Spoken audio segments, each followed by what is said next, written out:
Danielle, I'm so excited you're here. I cannot wait to dive into who knows what kind of juicy directions we're going to go in. So, welcome to the Built to Last show, my friend. Thank you. I'm so happy to be here.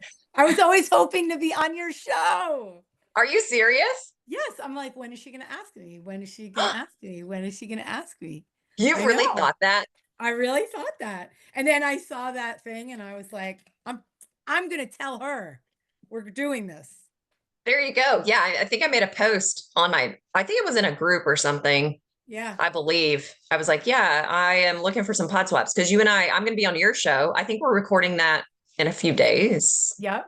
And you're on my show, which is Yes. fabulous because I we know. haven't chatted. It's been a while since we've seen each other, Yes. probably like 2 years. So I'm Yes. super excited to reconnect, Me hear what too. you're up to, hear about all the amazing things you got going on.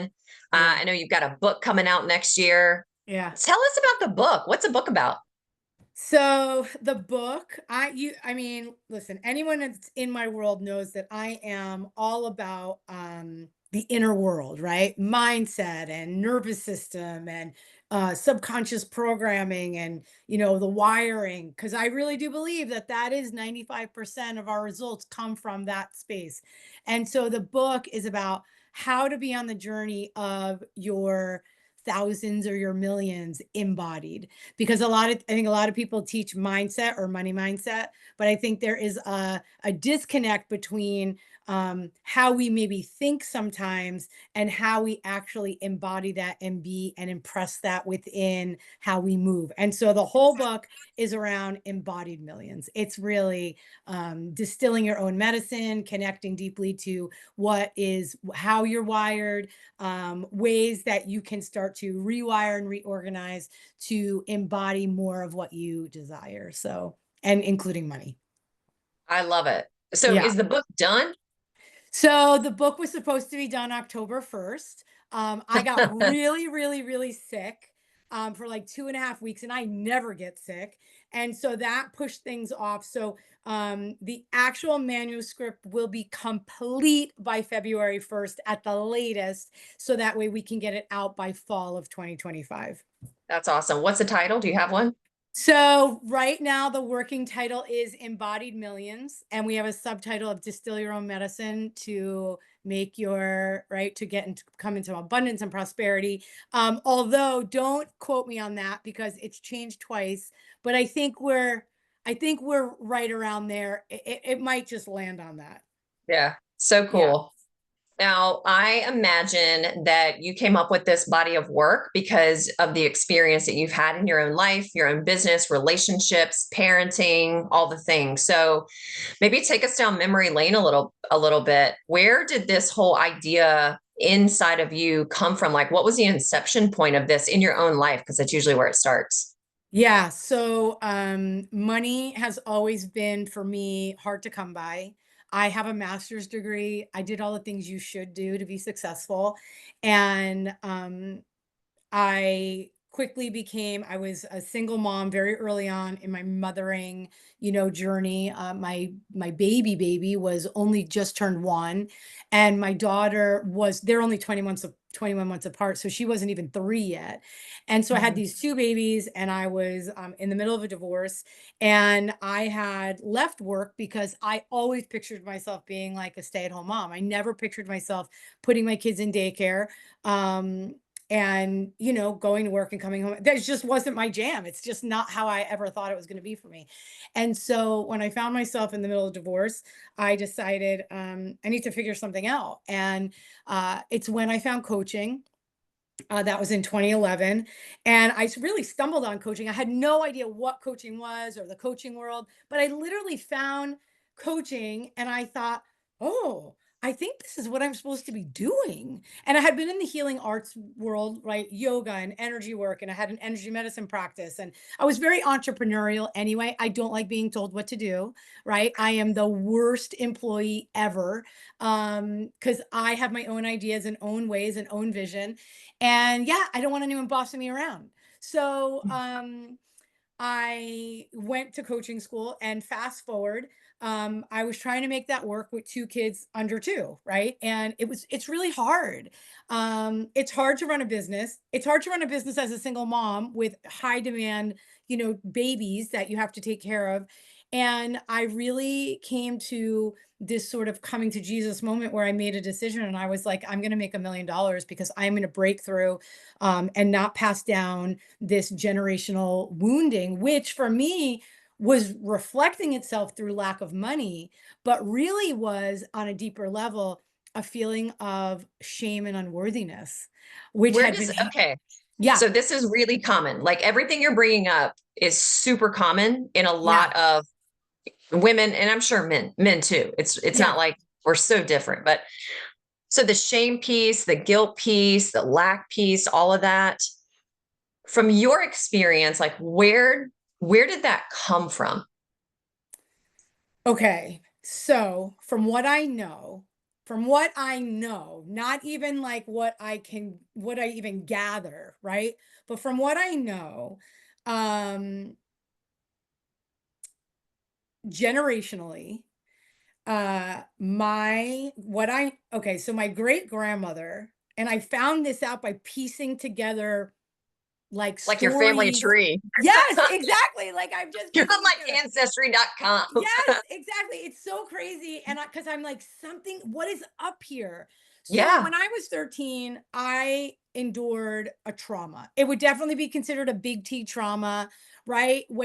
And big T trauma is like sexual abuse or war or murder or, right? Like it's just that sort of bigger T. Like little T traumas are considered more like, you were ignored by your teacher in high school, or you were made fun of, or you were never called on, or you tripped and fell in front of in the whole class, and you've always now been hiding because you don't want to be embarrassed, right? They're not less than, but they're sort of, that's how they categorize them. So I Yeah. had this big T trauma at 13 years old, and I couldn't understand. I always was searching for the meaning of that, always, even at that young age. Like everyone at 13, my kids are like, what video games or what concert? And I was like trying to find the purpose of understanding why this thing happened to me. So very not sort of typical of my age.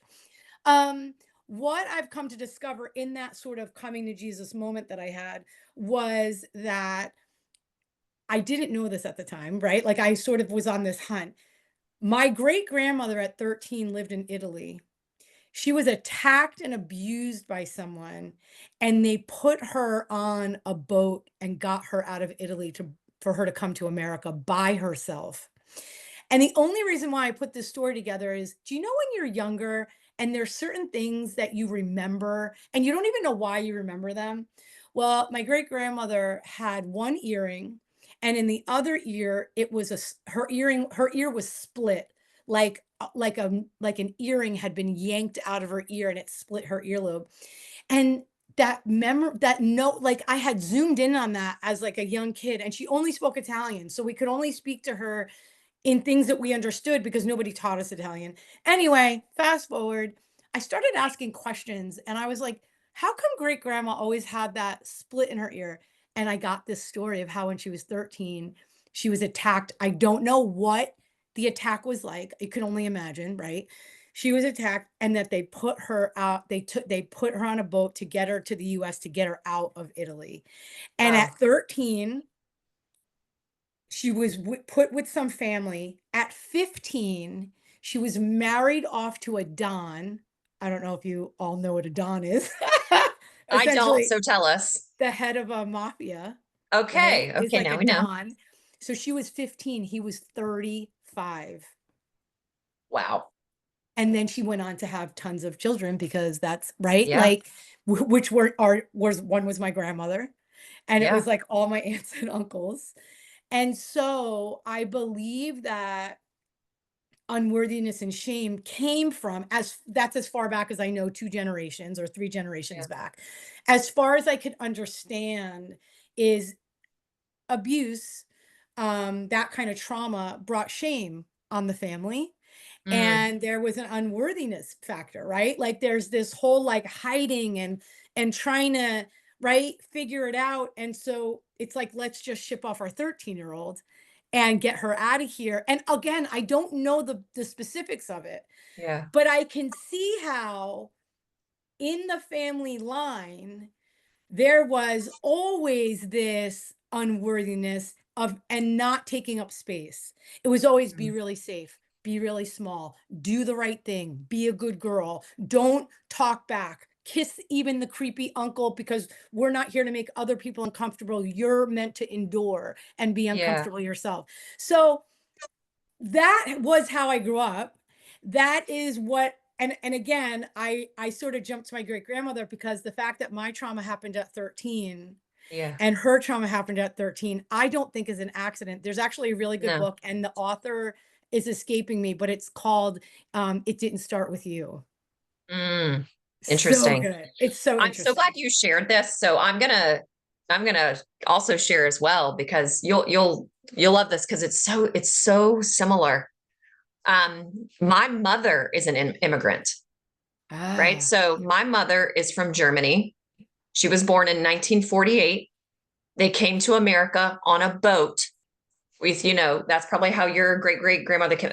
They came over yes, on a boat, which is traumatic in and of itself, totally.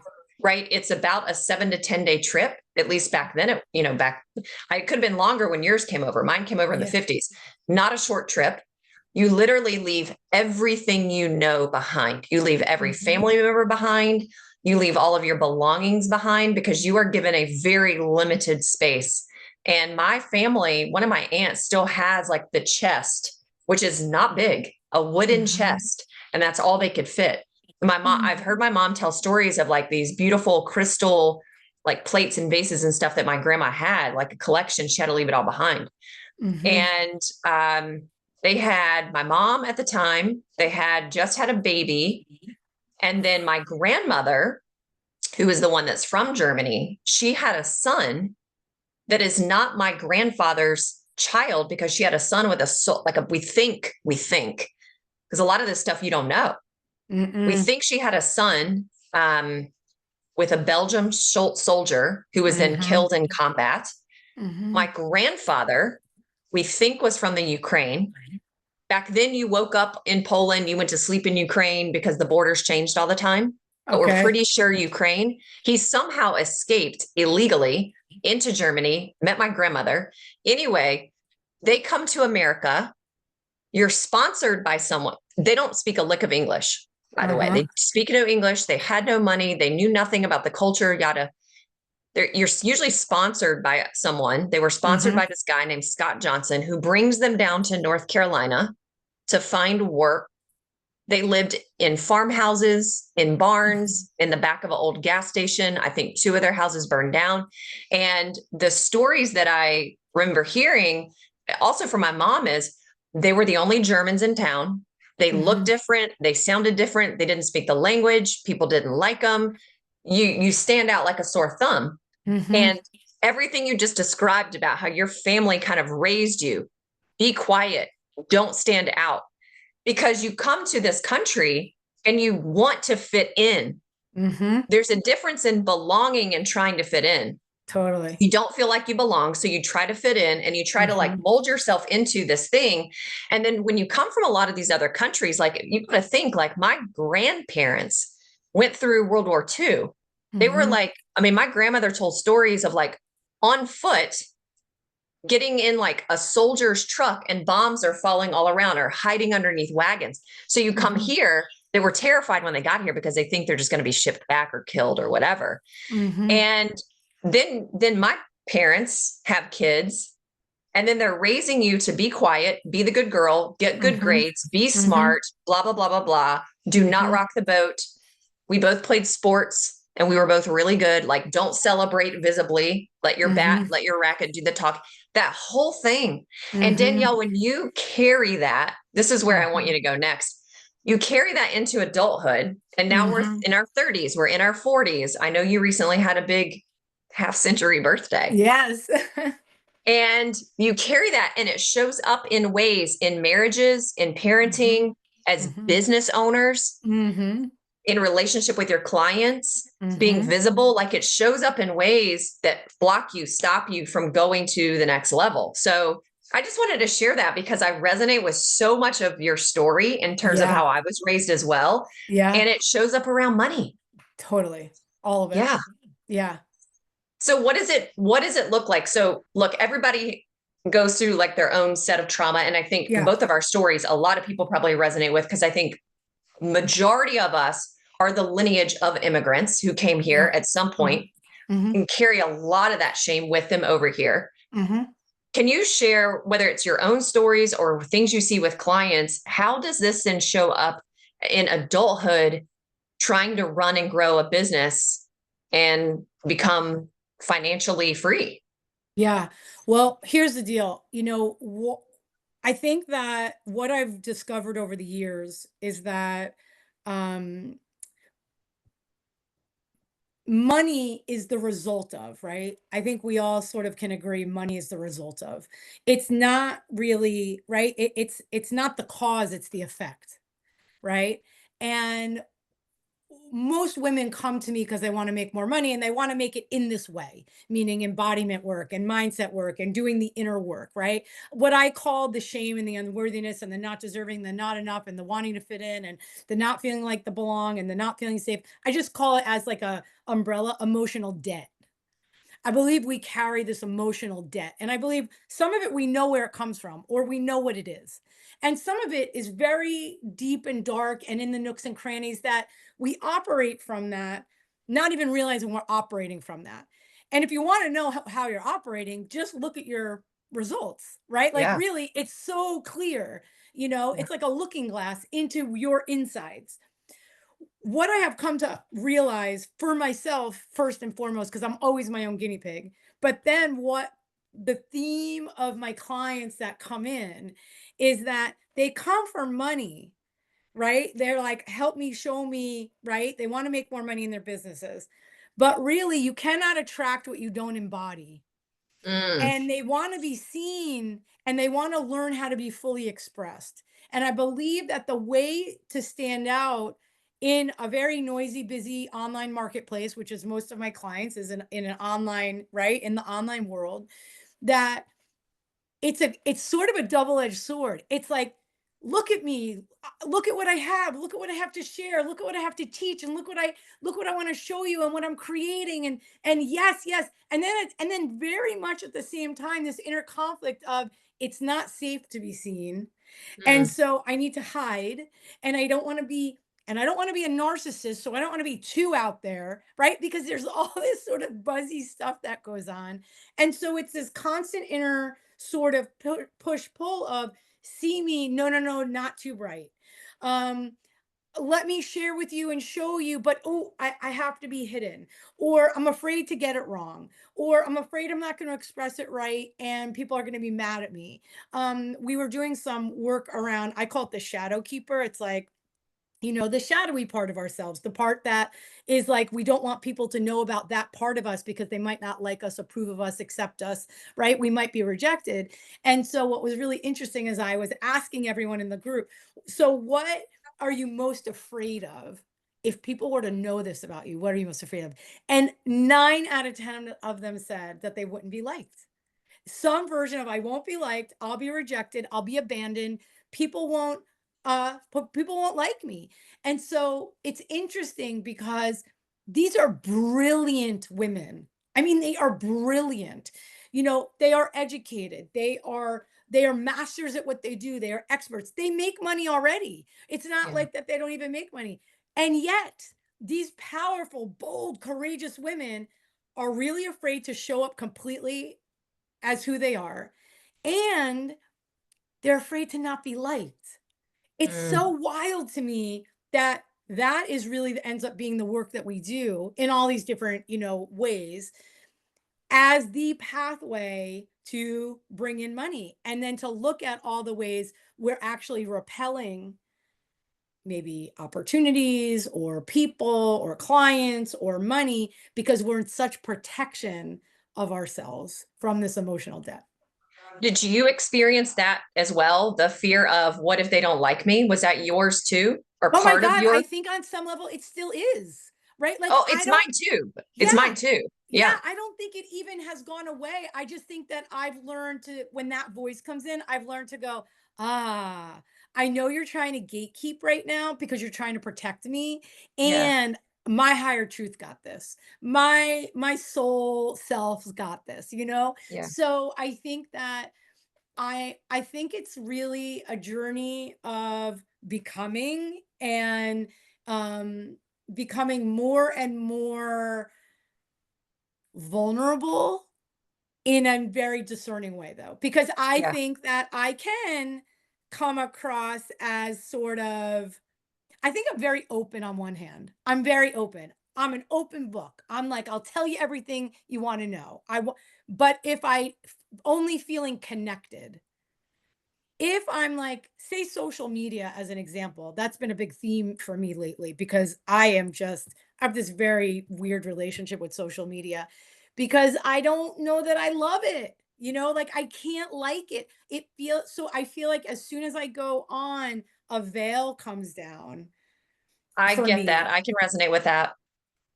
And I don't know that for me. So I've been really working with, what are my words that want to come through? And really, like, not working with this fear of, I'm not going to care who likes it, right? Because it's really about me and me. I got to share what's coming through and true for me. And that will, in total integrity and authenticity, clear out the people who are not meant to be in my world and attract. Mhm. And I know we hear that in marketing all the time, but I think it feels like a deeper relationship for me than just a strategy on social media or a strategy in marketing. It feels like a Yeah. deeper something. Yeah. So whether again, like whether it was your own story or when you see this happening with clients, Yeah. can you share with us, like, I mean, you'll get what I'm about to say. Like, I think whatever anybody's next level is, or like you Mhm. feel like I've just got to like break through this, like whatever it Mhm. is, not really glass ceiling, like, but break through like the resistance or break through to the next level or break like past, like break off the chains Yeah. of whatever.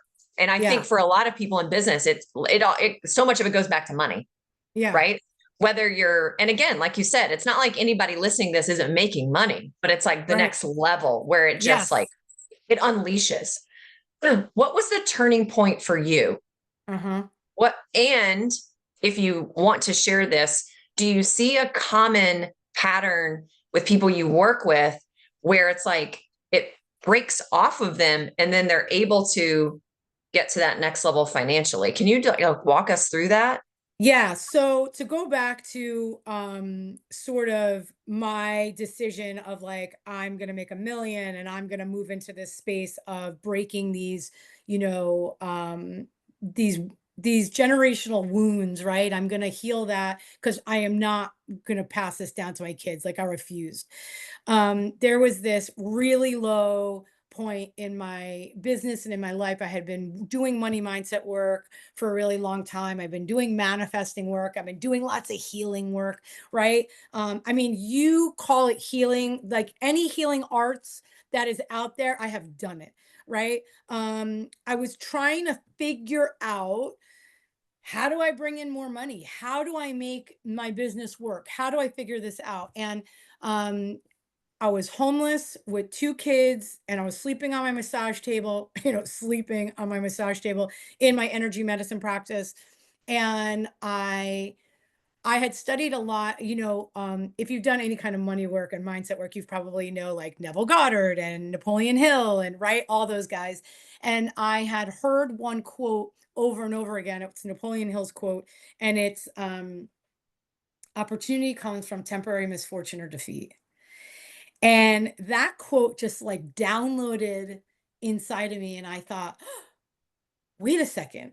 If I am in misfortune and defeat right now, and I know it's temporary because I have 2 kids and I can't stay here, where is the opportunity? And I got up and I got on, of course, I went to the Google because where else do you go for all the answers now, right? But I went on Google and I don't remember what I even put in. And I found somatic therapy. And what somatic therapy, and I found this school and I signed up within 24 hours to become certified. And the point being is that that alone did not change it. But what changed it is understanding this embodiment piece that for me was I had no idea, I had no clue, because mindset doesn't teach this, that I was operating from such trauma that I was in constant protection instead of Mm, connection. So mm, when we want to connect with clients or we want to connect with people, right? We have to have we have to have this open space between us. We need to be able to be in trust. We were talking about that right before the call, that you're a very trustworthy person, right? That's very inviting. It opens up people to share and explore and talk about their history and their stories, right? Which is very vulnerable. And mm, so, what I realized is that while I craved deep connection, I was really in protection. What actually got me to where I was, which was this armor to protect me through childhood, through trauma, through lots of different things, which we all sort of create for ourselves to get through, to endure, to yeah. tolerate, to survive, at some point no longer works. And mindset alone, what I was struggling with is when you have trauma or you have some level of this like operating from this place of maybe survival or not feeling safe or not, right? Because all humans need to be feel to survive. We need to feel safe, connected, and we need to belong. Those are three non-negotiables. If you don't have those, you are always going to have a guard up. Mm, It'll be invisible. It could be thin, but it'll be there. So mm, what ended up happening was is I started learning and understanding that, oh, that's why affirmations don't work. That's why just doing these woo manifestation rituals aren't working. That's why just trying to say the mindset of I am rich and I am powerful and I got, it doesn't work because it's only conscious mind. It needs mm. to sink into the body, which is where the subconscious mind lives, which is our feeling mind. And if you can feel it, now you are can create it. Now you're operating from a different identity in a different place. And I'm going to tell you, that is when I fell in love with this work on a deeper level. And many years ago, I talked to Bob Proctor because what's going on? Do you hear that out there? Sorry. Just a little bit. Yeah, sorry. I don't know what's It's not going on. super loud. Okay, good. But Bob Proctor was my mentor. And 2 years before he passed, I was able to work with him. And one of the things I told him is I was like, this mindset stuff is really great, but you are missing a whole bunch of people who can't get it from here to here. And when you do, it opens you up to total connection. You can start to trust yourself. You can start to be in safety in yourself. And I'm going to tell you, that is what I teach my clients. And every single one of them I have watched that come to me guarded and armored, but knowing they want more, they have this call or this nudge or this urge, shift into this other space and everything starts to open up. We open the channel of like receivership, and it's beautiful Yeah. to watch. Yeah, that makes a lot of sense. Okay, I've got a burning question. What comes first, the chicken or the egg? What I mean Yeah. by that is, does the thought create the feeling or does the feeling create the thought? Okay. So I have a really good answer for you. So here's the deal. I believe it depends. I know this is going to sound a little crazy, but I think it depends on what kind of person you are and how you think. If you, Really? yes. That's not what So I thought you were going to say. Do no, tell. I know because so here's what I have learned. If you are someone who is more, and I always get these confused, the left brain is the more creative brain. Is it? Is it? I think it's the other way around, right? The right brain is the more creative brain? Because I know Yeah, it's because I'm more opposite. logical. I'm more like logical Okay. linear. I Okay. think that's left-brained. Okay. So if you're more, so we'll just say it like this. If you're more logical, and to me, logical is more, and I'm just gonna blanket statement this, so don't throw tomatoes at me, right? If you're listening, don't throw tomatoes at me. But if you're more like corporate kind of woman, right? If you're more like that sort of, to me, because I'm a creative and a free spirit, to me that's more like rigid and rules. And It I is. actually could see my daughter being more like We're that, at, right? yeah. So like we are very, so if you take like a personality test with a psychotherapist or a psychologist that you have to pay like hundreds of dollars for, I've done Yes.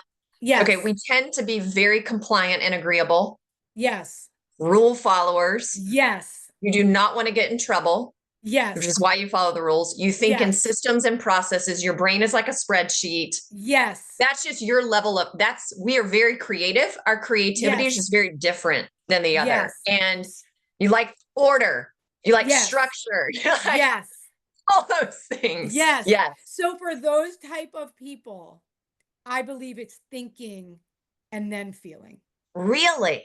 Yes, because So you think that, you are master okay. thinkers. Yeah. I mean, we're And very introspective. We think like I will be in a meeting and I won't say a word because I'm taking it all in and it's like yes, formulating in my it's like a brain. it's like a computer up there. Yeah. Yes. So I think for women like you and for people like you, it's thinking and then feeling. However, what I have in all of my research, right? So it's been 14 years now. In all of my research of women that I work with, the ones that I have found that need to do it like how I need to do it is I feel first and then I go, what was I just thinking? And I follow the path. It's almost like a body mapping. I can map it to what I was doing or what I was thinking or what I was experiencing. And to me, that is a very intuitive way to live. Because when I tried to force the thinking into the feeling, it's like the wiring was going, no go, no go, not safe, we're not going there, sorry, Oh, no, it's bullshit, it's not true, it's not real, we can't trust it. And it's like I had these guards inside of me that were like, we are not letting any thought in that could make you vulnerable and make you be hurt. huh. And so for me and for a lot of women that I work with who are more creative, but like a healing artist, right? A spiritual entrepreneur, someone who's Yeah. more intuitive, empathic. Yeah. They go with their knowing first. Yes. They access the feeling first, and then they connect it to a thought that's like, oh, that feels so good. Wow. I know. Okay, that actually makes me feel better because again, it's like I think sometimes the way I will think it's like, well, there's only one way. But what if Yeah. that doesn't but what if that way isn't like working for me or that's not making sense to me? And you kind of just gave me and listeners, I think, a bit of freedom there. Yeah, because here's what I know to be true. And this is again why I love the work so much in terms of the somatic embodiment piece is that um you can't get it wrong. You're wired perfectly from where you came from to where you are. It's like everything is perfect. There's nothing to get rid of or fix or try to like, it's really about if it's not working to get you where you want to go. So we were talking about money. So for instance, in order to be an open channel for say you were talking about your next level money expansion, right? Like maybe you make $10,000 a month and maybe you want to make $50,000 a month, right? There is an internal path to that that allows you to open the channel, open sort of the energies to be able to receive that, to be able to stand in it, to be able to claim it, to be able to ask for it, to be able to, right? Like whatever those parts are. And the truth is that if where we are now is not gonna, that's not gonna work because we need to be able to expand into this version of ourselves, this self concept, this self image, this position ourselves in this new way, being able to claim this identity of, I am someone who makes this money and who can reach these people and who can connect in this way. And so what happens is if you business requires risk Mm, and risk typically doesn't feel safe. yeah. So you need to create a pathway for you to find safety within yourself as you take the risk and expand into your next level. Because there's Hmm. no way to get around risk in business. There's just None. right. So a lot of times, like one time I had a woman say to me, well, I don't feel safe, so I can't move forward in whatever it was. And I was like, oh yeah. So you're using now that as an excuse and an alibi because safety is not going to feel like the way we think it's going to feel to jump into our and leap into our next level. It's just Yeah. not going to feel the way we think. Yeah. Wow. That's so good, Danielle. Thank you. Yeah. Well, you certainly blessed us today. And I know that the listeners got some really good nuggets out of that. So let's land the plane. I Okay. love asking this question. We already know that you're working on your book and that's going to come Yeah. out in October. What Yeah. else are you working on that you're really excited about right now? Okay. So my newest, this is like so there's two things I'm working on.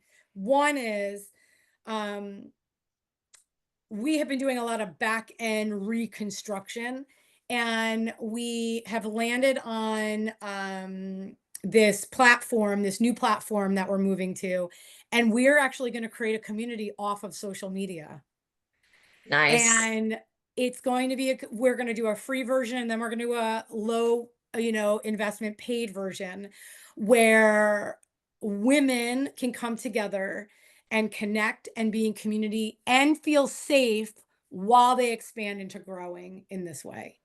And that is really, I mean, listen, I said to God, right, in that coming to Jesus moment, two under two, in my parents' house in North Carolina, not knowing anybody, in the middle of nowhere, I said, if you show me how I can use you, and right through me, to figure out how to create wealth, I will dedicate my life to doing it for others, as long as I can be home with my kids.